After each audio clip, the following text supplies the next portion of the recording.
It's the B58, the new 2JZ. What's going on, guys? Car guy Nas. Today, we're gonna be reacting to the B58. What if I told you there's an engine that perfectly balances performance, reliability, and cost of ownership? 2JZ? Would you believe me? Well, in today's video, we're uncovering the secrets behind BMW's best engine ever, the legendary B58. So the B58 engine started being produced in 2015. So the B58 is an inline-6 engine equipped with a twin-scroll turbocharger. From the factory, the B58 engine produces anywhere from 320 horsepower all the way up to 380 horsepower stock. One thing about BMW, they lie about their horsepower numbers. And now BMW is notorious for undervaluing or underrating their horsepower and torque numbers. They are. So the actual numbers from independent dyno tests that have been done actually supersede that all the way up to 400 horsepower at the crank. The BMW B58 engine actually produces upwards of 400 horsepower at the crank. But of course, BMW isn't going to tell you this, just like most of their vehicles. And so the B58 engine carries the torch forward, being an inline-6 engine with a twin scrolling turbocharger. Now, BMW is notorious for making some of the best inline-6 engines ever, but what makes the B58 so much different is its modular design. And so what it means for an engine to be modular is most of the components can be cross-compatibly used across the board. Almost 40% of all of the engine components found in the B lineup can be cross-used with each other. So that means 40% of the components on the B48 can be also used on the B58 engine. What this means is BMW is able to make a mass amount of these parts and sell it to you, the consumer, at a cheaper price point. Oftentimes is what we see when car manufacturers don't follow this concept is that certain engine components end up being way more expensive than others. So you can see this notoriously in the N54 and N55 engine, where the previous gen N54, the fuel injectors sold for $2,000-$3,000 because the fuel injectors were such a trouble point in the vehicle. So for you, the consumer, having a modular engine means, hey, you can go out and buy all these different B48 engine parts and they fit perfectly on to the B58 engine. And I want you guys to keep in mind that the 330, 380 horsepower stock that this engine makes is nowhere near its potential. With a few breathing modifications such as intake, tune, exhaust, downpipes, and a few other little tweaks here and there, this engine can be safely brought up to 500 horsepower with minimal upgrades done. The B58 engine really is a tuner's dream engine because it's extremely reliable, which we'll get into later, but it also produces a ton of power while keeping the straight 6 setup and mitigating any issues that you could have with a twin turbo setup, because this engine is twin scrolling, not twin turbocharged. We're basically telling you that anybody who goes to the dealership and buys any of these 440i's, 340i's, etc. equipped with this engine can push 500 horsepower easily and not face any reliability issues. And there's plenty of people out there on YouTube or in the forums that have easily made 700 horsepower on stock internals.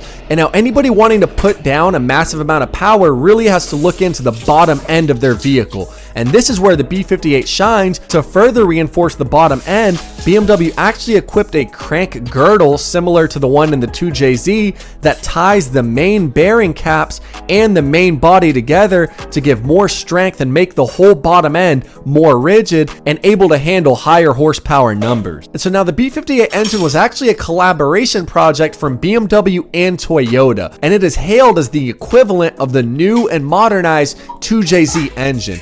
If you're familiar with the 2JZ engine, this was the engine located in the older model Supras. And now this collaboration is one that we never would have seen coming. Having the raw power and driving experience of a BMW, but having the reliability factor of Toyota basically meshes together to have the best engine ever created. And Toyota doesn't just stamp their approval on any engine. If they knew the B58 was going to throw issues, they would have never equipped this in the new Supra. And yes, that is right, the new A90 Supra is actually equipped with this same engine setup. And now, although this engine gets compared to the older 2JZ engine that released almost 20 years ago, there are actually a ton of key advantages that make this engine more powerful and also projected to be more reliable. From having a water to air interface intercooler located directly in the intake manifold to the engine being set up to where oil squirts directly on the bottom of the pistons themselves to dissipate heat and lubricate the engine. This motor is projected to be BMW's peak collaboration of power and reliability, something that they've been trying to chase for decades. And now furthermore, the B58 engine is made out of an aluminum material, and that allows the B58 to create a ton of power while also being lighter weight, aiding BMW to keep that near 50-50 weight distribution on most of their models. So all of this being said, if you want to squeeze out the most power out of your engine as possible, and you want to tune this vehicle and do all sorts of upgrades to it and bring it up to that 600-700 horsepower number, you can do this. Rest assured that the bottom end will be able to handle those numbers. And so the B58 engine offers an extremely smooth and powerful experience all the way through the rev band. Even on a completely stock engine, this vehicle pulls you from a stop. So now this engine has a fuel cutoff limit of 7,200 RPMs, but the torque that's felt at the bottom end is buttery smooth and brings you up to speed in no time. I actually had the experience of riding in my buddy's 2017 BMW 440i M Sport package, and he had a few minor upgrades done to it, linked down below for that video, and this thing absolutely pulled into another dimension. The fact that we were able to accelerate from 0 to 120 miles an hour with minimal effort is absolutely bananas. And he wasn't even putting his foot down all the way. We're talking halfway on the pedal, and this thing genuinely makes you feel a pit in your stomach when you're pressing down on that accelerator pedal. And to further this experience, BMW actually equipped the B58 with the 8-speed ZF transmission that feels blessed. ZF has always been known for their... It's the same transmission they got, and I'm pretty sure they got in Scat Packs and Hellcats. And to further this experience, BMW actually equipped the B58 with the 8-speed ZF transmission that feels blessed. ZF has always been known for their sport-oriented transmissions, but more specifically, being equipped with the B58 gives you a buttery smooth experience and shifts that seem seamless. The ZF has a more aggressive shift that immediately bites down and is able to translate power onto the next gear seamlessly. Almost feels like a DCT. And so what that does for the driver is it allows you to come up to any speed you want, buttery smooth, and aided with the massive amount of low-end torque that this drivetrain offers, it is just an absolutely amazing experience. Man, that's just a driver's car right there. I don't care what you say. That is just like the definition of a driver's car. And now being able to have that level of performance with the forged crank and the beefy pistons that allow you to tune this thing all the way up, it really is the newest and most modernized version of the 2JZ engine. And yes, I know people said this about the N54 engine, but don't get it twisted. The B58 is worlds and leagues more reliable than the N54 ever could be.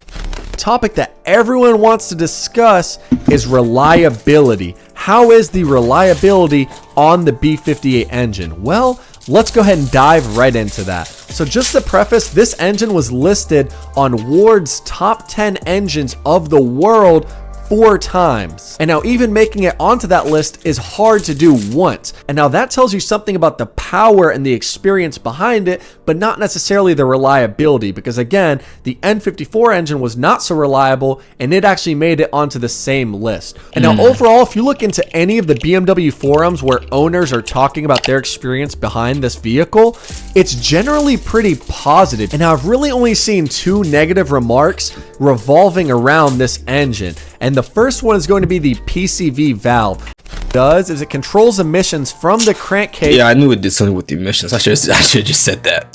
By removing harmful vapors and transferring them to the intake manifold for combustion. And so the issue that people have been facing with their B58 engine is that the diaphragm for the little valve itself gives out, and it basically creates a smoke show. People start burning oil, they have this white and blue smoke coming out of their exhaust or shooting out of their engine bay, and it looks like your engine just exploded. But in reality, it's a little cheap part that can be easily replaced on your own. So in reality, it's not a big deal. People DIY this all the time and do it themselves, but it is a little bit of a headache. So overall, I wouldn't wouldn't even say that that makes the engine unreliable. Number 2 is the fuel injectors. Now, this isn't a common issue. This is basically on any of BMW's turbocharged engines. I've seen this from the N54 all the way up. The fuel injectors typically tend to have issues relating to carbon buildup that affect how they spray.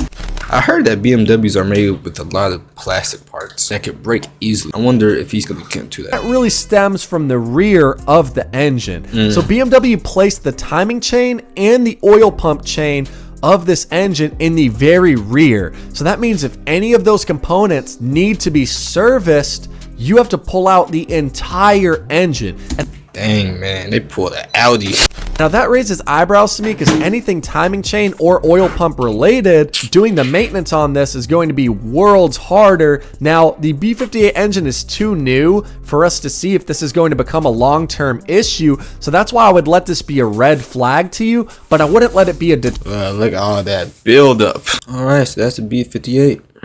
I'm definitely going to have one of those cars. Either the Super or it's probably just going to be the Beamer. I lie. It's probably gonna be a Beamer. All right. So that's our car video today.